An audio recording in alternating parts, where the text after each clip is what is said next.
My name's Sheena Harvey. I'm the editor of BBC Wildlife. Our magazine has been telling compelling natural history stories for more than 50 years, and stunning and unique photography is hugely important to us. So, most important picture in the magazine is the front cover. That is our shop window. We have a large number of subscribers on Wildlife. About 75% of our readership buy us on subscription.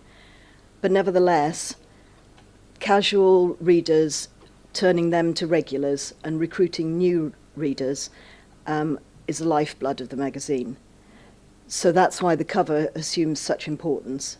This Jaguar by João Marcos Rosa significantly added sales when we used it on the cover this year. But what makes a good cover? Well, as we all know, looking at pictures is such a subjective thing.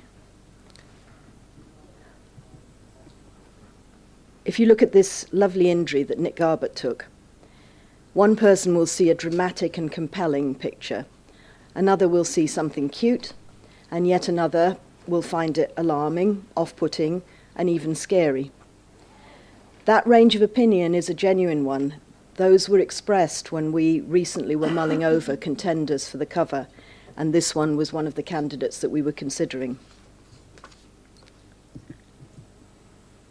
So as an editor, what I'm looking for in a cover is something that will jump off the shelves, and the shelves in particular are the supermarket shelves, because that's where a vast number of magazines these days are sold.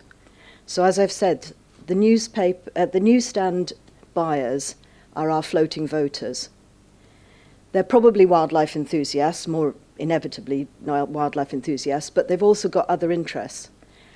And they might equally pick up another magazine if their funds are tight and they can only afford one, or if another magazine shouts at them more loudly from the newsstand.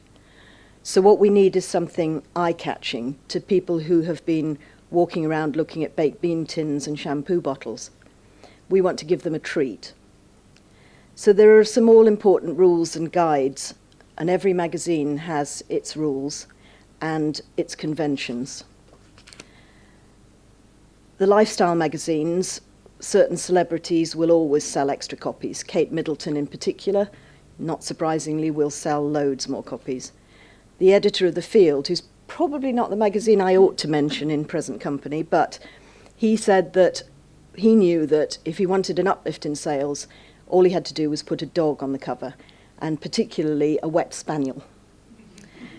You can't always use these pictures, though, because otherwise they would reach saturation point and you would end up having a negative effect. But in our case, wolves do the job for us, and big cats, like the Jaguar I showed you just a moment ago. Whether or not that's because the UK tends to be a nation of dog and moggy lovers, we haven't managed to work out, but we do know that it has an uplift effect if we use one of those species. Sadly, insects, amphibians, and even birds are not showstoppers, apart from owls, and they are always popular. So what are our particular rules on wildlife? Well, if you look at the pictures that are on screen now, eye contact is one of them. Drawing people in. Aspirational species, ones that exert an influence on the potential purchaser, either because they've always wanted to see one, as in the sea otters, their latent parenting instincts are aroused, as in the lion cub, or it's an animal that amazes them with its power and majesty, like the jaguar. And UK species are also very popular because they're familiar to people, but they're hard to see. So this is the lion cub turned into a cover. And the next things that need to be borne in mind are the practicalities. For one, we have to have room above the main image for the logo, and possibly for a cover line, because sometimes on the newsstand, that top line is the only thing that people can see in the stack of magazines. The backgrounds have to be either dark enough or light enough to take the cover lines so that they can be easily read. It doesn't have to be a portrait shot. It can be a landscape, but it has to be croppable to portrait shape. It has to have a sharp enough focus to blow up to A4, on a reasonable weight of paper, but not top quality, which is what we have. And we also have to bear in mind different colours and tones so that we differentiate between the issue that was on sale the month before. So really, from a photographer's point of view, when we're looking for covers, it's very useful to us and helps the editorial staff immensely if you bear in mind the practical as well as the stunningly beautiful. Good photos that hint of the amazing stories that we have in the magazine are some of the hardest for us to find. It isn't unknown for us to use a set of photographs from one photographer to create an amazing feature article inside, and then have to look to another photographer to get the same species that is suitable to put on the cover. That leads me on to the next type of picture that we have difficulty getting for the magazine. This is a picture that we chose to use on our In Focus spread. That appears in every issue. It is geared towards showing amazing behaviour. The lesser known, the better, because it gives us an interesting story. So these foxes are one of my recent particular favourites. This is that picture in the page. It gave us a real wow factor when you turned from the previous page. It was ideal to deliver an intriguing take on a familiar subject. The main focus is sharp, there's bags of action, and you really feel like you're witnessing these animals behaving as they are. It's also, from our point of view, beautifully composed because it gave us the perfect space at the bottom where we could tell the story without visually impairing the effect of the page. Images like this are rarely offered to us in isolation. Generally, photographers will offer us portfolios, which we will weed through to see if we can find this sort of image. But it would be so much better if we had offers of single images, if one as striking as this appears. The final shot I want to show you was one that we chose for our Conservation Insight spread, another regular in the magazine. This is a one-off which encapsulates a species within its environment, tells an engaging story of how it is being affected by mainly man and what's being done about it. These griffons, many people don't think they're attractive birds. I think they're lovely, they're fascinating. But the drama of the shot and the dramatic story from Spain of the way that these birds are suffering from ingesting diclofenac through eating carcasses that have been injected with the veterinary drug is a perfect illustration of exactly what we're looking for in the spread. All our readers love to see the big five, but they are also interested in a whole range of species and how they're faring. Here are the vultures on the page. Again, that image lends to holding the story without lessening the impact of a fantastic shot. The lead vulture, if you like, is clearly in focus on the right-hand side of the page, which is where your eye would naturally fall when you open the magazine. So our picture editor is always on the lookout for this sort of shot. Timely, newsworthy, eye-catching. Timely might need a little bit of explanation. It's because we plan and go to press so far ahead. So if you're talking about presenting a seasonal UK picture, you have to be thinking about 4 or 5 months into the future. Newsworthy in the sense that we're not a newspaper, but an animal that's in vogue, that happens to be in trouble, that's in the news, is something that we can follow up on and do in more depth. Eye-catching goes without saying.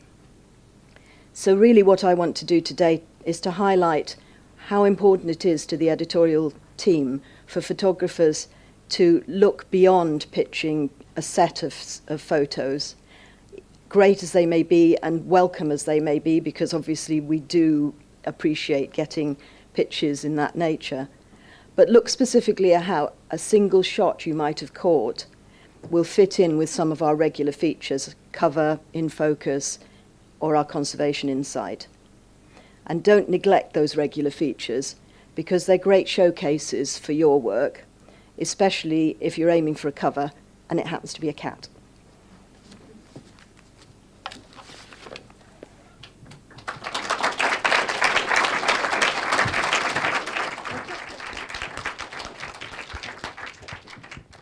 see if I can find my way around here. Get these lights. I should know enough to use large type here. It's really a pleasure to be here. I don't see one, it's such a relief. I don't see one strange orange comb over in the whole room. Thank you, thank you, thank you. Ranger Rick and its younger siblings are publications of the National Wildlife Federation. I should get that out there, which is not a government organization, by the way. It is an independent advocacy organization, and it was rather accidentally created by one really brilliant man who said we really need to reach children, and they said, okay, go ahead. And it has now been around for 50 years. It's really amazing. It's a monthly magazine, and those 50 years, I think that's longer than most of you have been here. Yes, anyway. The flagship Ranger Rick, of which I have some copies with me, if anybody's interested in seeing some copies, which I don't want to carry home, by the way, so please, come take them. It's seemingly slim at 40 pages, but at second glance, you'll notice that it's a full-color picture magazine with no advertising aimed at children, and aimed at 7 to 12-year-olds. Now, the next magazine down, Ranger Rick Jr., is pedagogically geared to the younger kids, 4 to 7. And then Cub is the one for 0 to 4. I don't know where 0 gets to read, but anyway, that's for the youngest format. And each one is meant, it sort of builds on the last publication. And one will be very basic concepts and then more complicated concepts. And then Ranger Rick will get into a considerably more substance. Our stories are written with the Ranger Rick kid in mind. I'd venture to guess that a number of you, even if you never read Ranger Rick as a kid, are Ranger Rick kids. Because Ranger Rick Kids is a curious, probing child. A child that turns over all the rocks, who's insatiable, who puts their head below the surface of the water, who keeps asking questions. They're smart, they're interesting, and they just keep at it. Let me see if I can keep my place here. Small type, you would think. So anyway, they will also chase after that rabbit, that skink, that grasshopper, and then they'll lay in the grass and look at the clouds and carry on and ask more questions. It can be a chore. In fact, it can be actually exhausting to keep up with a pack of 8 to 12-year-olds on a quest, but it's really awesome fun, and it's really neat to look at the world through their eyes. We all should do it more. Their senses, they never cease to be excited, to be probing, and to push. They're fresh, unfiltered, and surprising. Last week, I was reviewing, I'm supposed to have my display of covers up there all this time. Sorry about that. But you can see the real thing here in a flash in a few minutes. Last week I was reviewing, we have a little photo contest for our kids to sort of get them interested in going out and looking at the environment and sending in pictures. And we post a lot of the pictures, and then 3 times a year we print them in the magazine. But this one girl, she sent in this picture, and she said, as I was As I was experimenting with fire photography, I found a dandelion and lit it on fire, put my camera on shutter speed, and did not know it would turn out like this. This is a 12-year-old girl saying this. I mean, these are the Ranger Rick kids. They're totally cool. I mean, notice her level of excitement. I mean, she's thrilled. She's exploring. She's curious. We know that they don't know everything, these kids. They're young, they're smart, and they're ever so curious. They have limited vocabularies, yes, but that just requires talented, attentive writing and respectful picture editing. Their range of experience and knowledge requires a focused approach so that we can introduce the HWs, hard words, we call them HWs, and concepts because they want to understand the refraction of light from the scales on the butterfly's wings. They really do. Which brings me to my task, which is really a great job, looking at amazing pictures, working with talented photographers like yourselves, writers, and a wonderful magazine staff who really bring all this to life. Picking 3 favorite pictures is like the old, which of your children is your favorite? That's crazy. I find it impossible. So for the purpose of this talk, I'm going to discuss three faves in the context of why they work for us. Christian Ziegler's Balsa Tree, which is an ecosystem story, could be done as just a collection of images stitched together with captions and text, a familiar formula. But Christian knits one contiguous whole cloth. You have no need for transitions, patching, or inflation. This one image invites us. It piques our curiosity. It tells us a lot, enough to tease the audience into turning that cover and going inside to find out more. But it holds back by suggesting mystery and intrigue, sparking imagination. Oh, goody. It is frequently thought that the material for children is just dumbed down, simplistic, and boring. Kids these days are far from stupid and have been talked down to for too long. Furthermore, who wants to produce stupid, boring magazines? Who in this crowd would like to do that? Yeah, we can cover some of the cute, fuzzy stuff. And this guy is definitely fuzzy, this kinkajou here. But he's just my honey trap. I'm bringing you in with him. That's what I'm doing. I'm using this cute guy to talk about his whole neighborhood, how they're all parts of a larger ecosystem. And this is what Christian has done. And how this is the hood for now for all of these guys. Furthermore, this cute guy makes them ask questions. Who is he? Where is he? What is he doing? And what is that flower? Curiosity, the brain sparks that we all need. This seems obvious, but our stories are really picture stories, literally. It's all there. You don't have to read the text, but you can if you want to.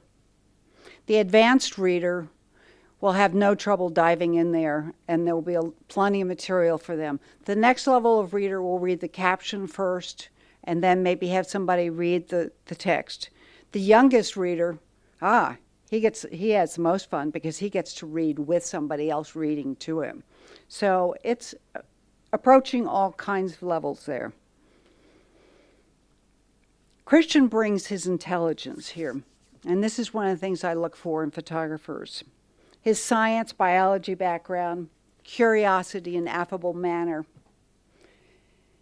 He works with these scientists and translates their dry data and obscure observations into visual delights. I mean, look at that little guy. We call this a tea party, by the way.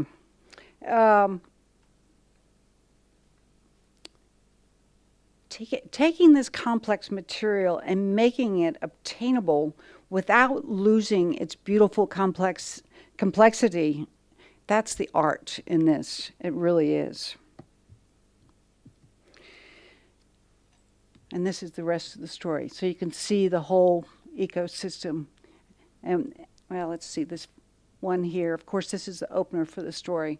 But then this goes to what goes on at night, all these different things. And, of course, we are using maps and placing these things for the kids so they become familiar with strange places. And then this is the daytime activity in the same tree. It's all a fascinating story. It's wonderful. So this is my second picture. This is this orangutan baby being bottle fed. Speaking of which, I think I'll have. Wearing a diaper. I mean, that's a complex picture. It asks a lot of questions. Susie Esterhaus encapsulates the energy that'll take us through the whole story with this image.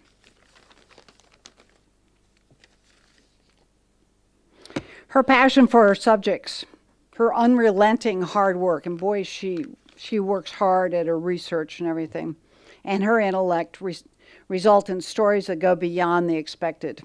This image raises many questions that we don't necessarily have the answers for, but should be considered nonetheless. A younger reader will be charmed by this and identify and anthropomorphize, but the older reader will start asking questions, saying, wait a minute, why isn't this baby with its mother, and questions like that. So, while we'll tell them a certain amount, we also sort of tease them into learning more on their own. We all design our lives bit by bit as we mature and grow through life.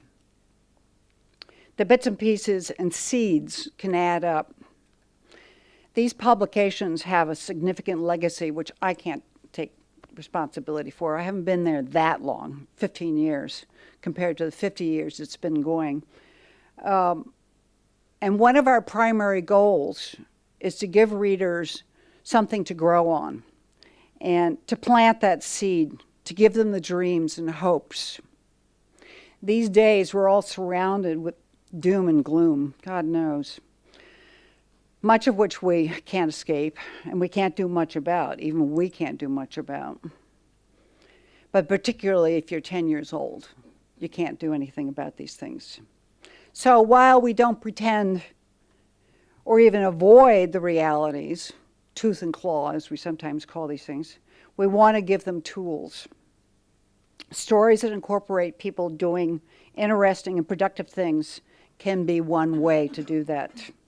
These stories provide role models and allow readers to sample a lifestyle or a line of work.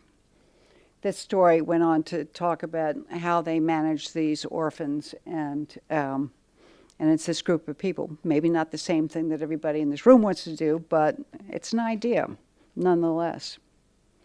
Being able to work with and photograph people, as Susie has learned, even though it wasn't her first line of interest in her photography, it may not be what has drawn you here, but it'll broaden you and broaden the reach of your work. And I recommend that. She does that by researching for her stories, finding the subjects, developing the relationships, and subsequently creating greater depth for her stories.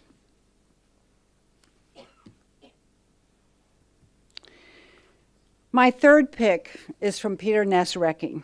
I don't have the usage of this, but we did use this as a big 2-3 opener a couple of years ago.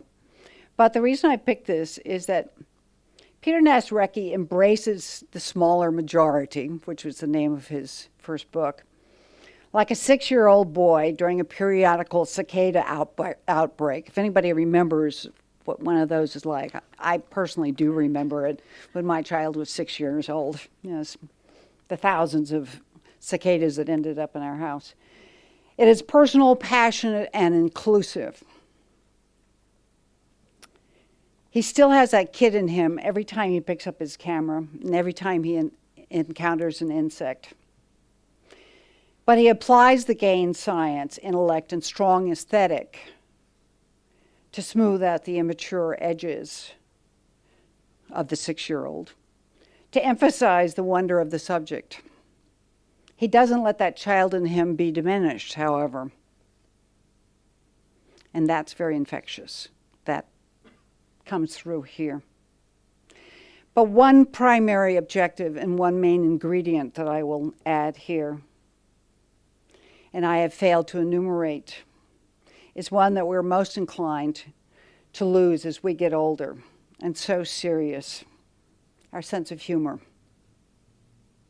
Peter does all he does without relinquishing his sense of humor. He just takes it and doubles down on it.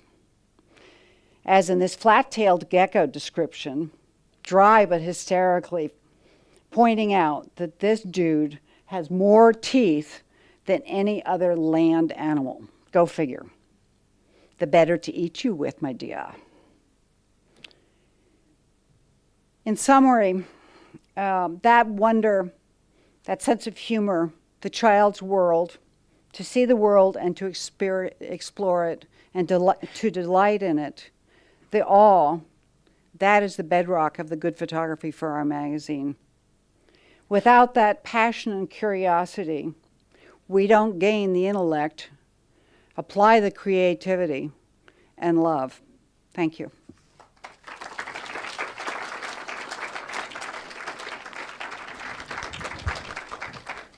Hi. Hi. Hard words up here, HW. Tough facts to follow. It's really nice to be here. And for those of you who may not be familiar with the magazine, National Geographic always defines itself as a general interest magazine. But I think our strong suit has always been our coverage of science, evolution, conservation, natural history, and of course the photography that we produce. And regardless of what we're doing, whether it's a full-out coverage or just a single page in the front of the magazine, what drives everything at National Geographic is storytelling.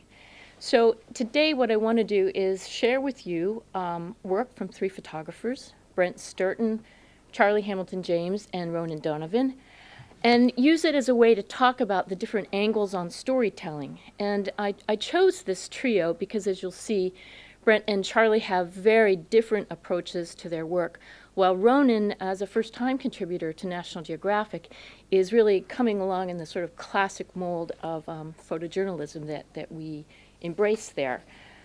So Brent is a photojournalist with Getty.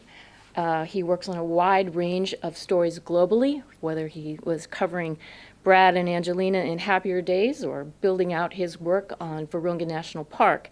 He's actually able to tackle just about anything that any magazine throws his way. And for me, he's my go-to photographer for stories that really straddle the lines between conservation, natural history, and full-out investigative reportage.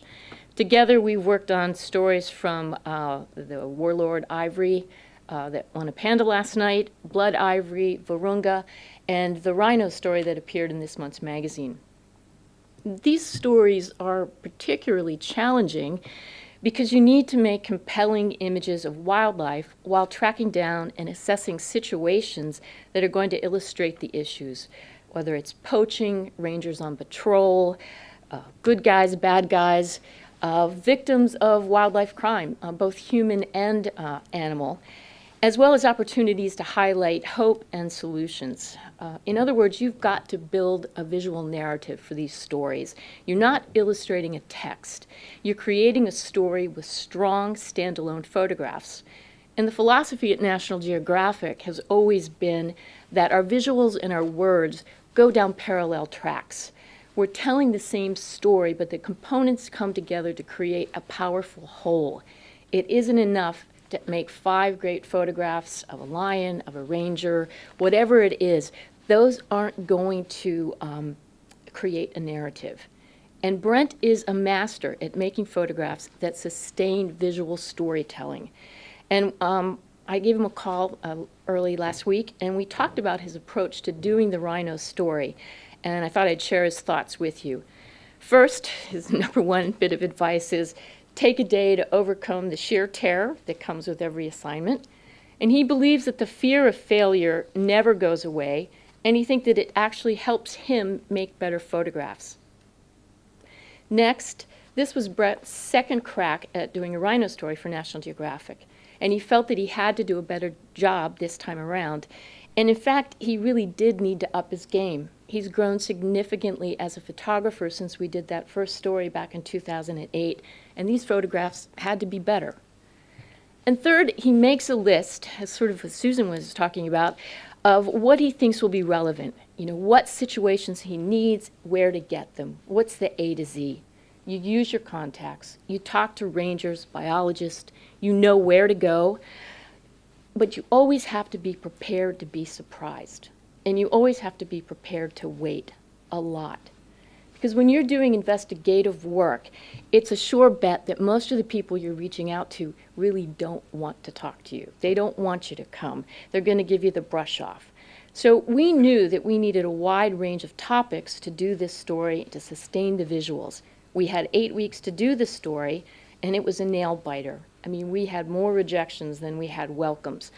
But with the clock ticking, Brent pulled it off, and I'm going to show you what I think is visual narrative. So if you're going to do a story on rhinos these days, you can't forget poaching, literally the elephant in the room here. So this was an image that we had to have to make the story successful. But I love it. It's the light that makes it horrifying and oddly beautiful. It sets the scene for the whole story. The perpetrators. There's a peculiar serenity to this photograph, from the painted nails on the guys, the placement of the gun, and sort of the acceptance of their fate.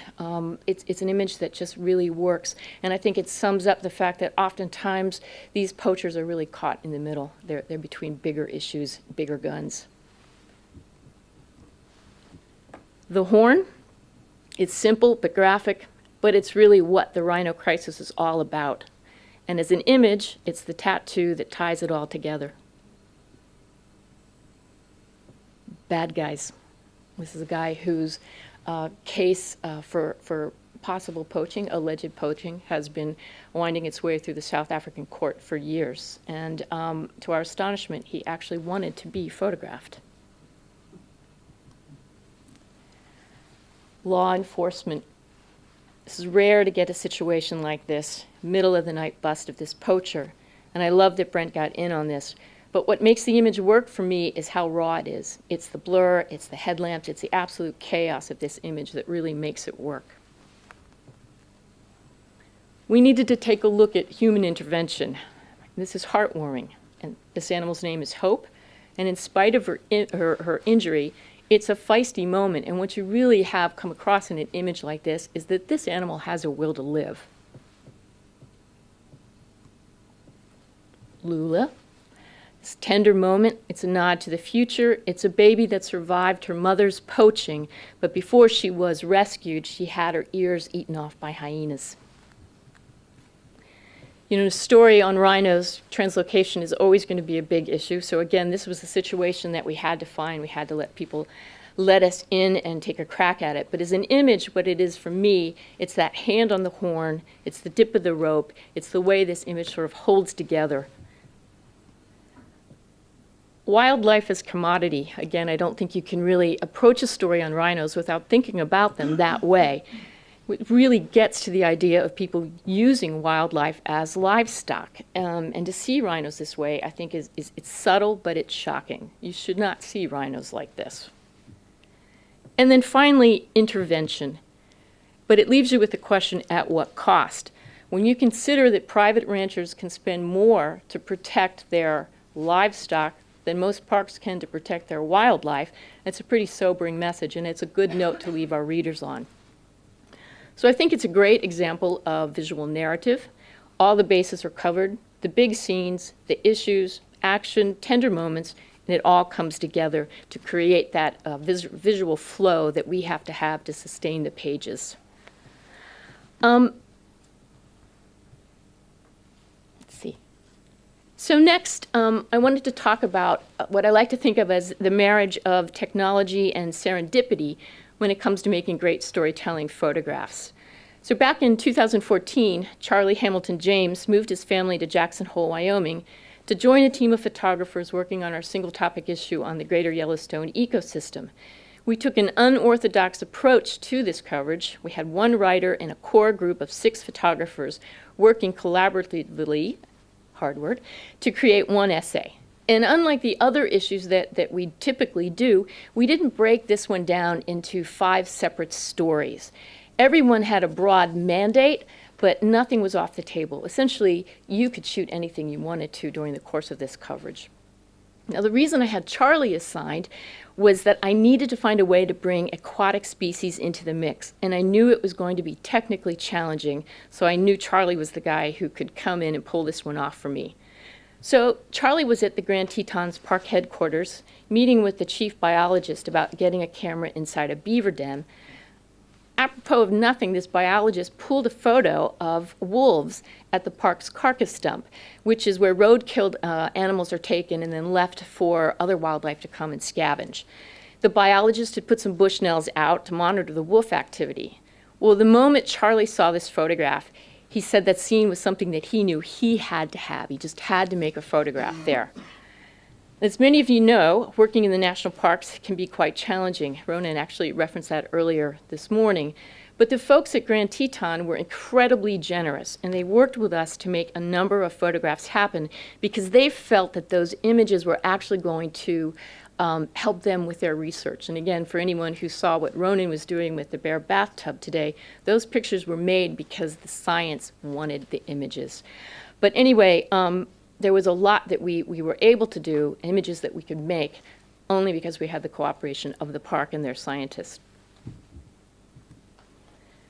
So this is the photograph that Charlie made. And why does it work?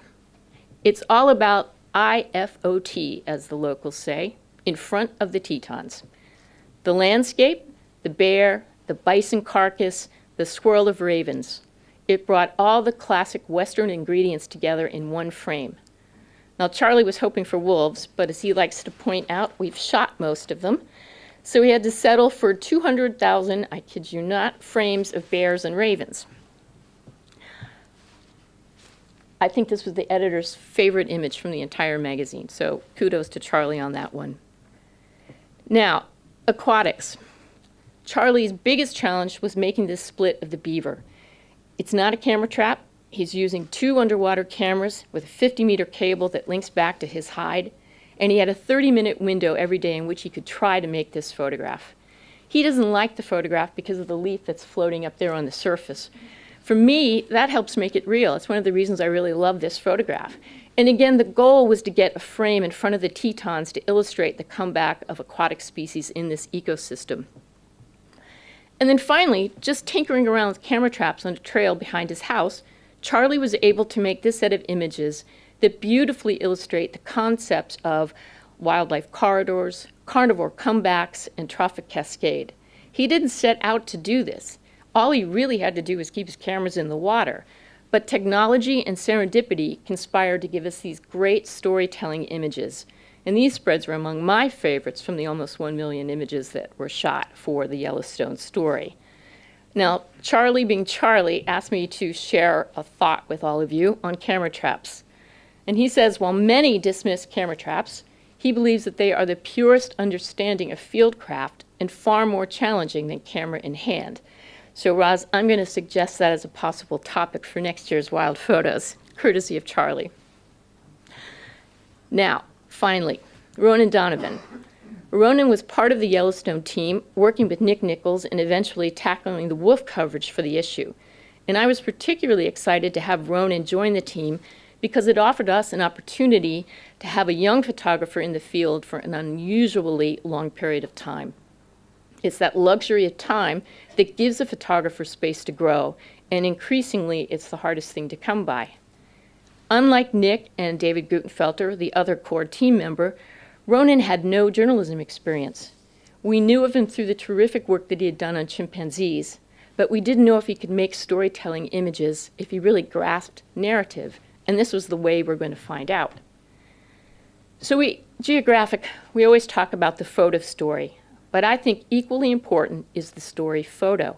And I've talked about this on a number of occasions, but I think it's core for every photographer. Can you tell a story in a single frame? Without the luxury of time and pages in magazines, you need to be able to make the story photo. In my opinion, Ronan absolutely nailed it in this frame. The tension in this moment, the biologist balanced on the struts of the helicopter, the wolf looking back, that challenge, it's absolutely palatable. This is a photographer capturing the story in one frame. And the kicker, we didn't even run the photograph. It's one of the most talked about images from the entire project and has actually stuck with everyone who saw it. And it is one of the photographs that convinced the director of photography that Ronan's worth keeping around. So narrative, technology, serendipity, story photo. These are the things that I look for and love, and thank you for your time.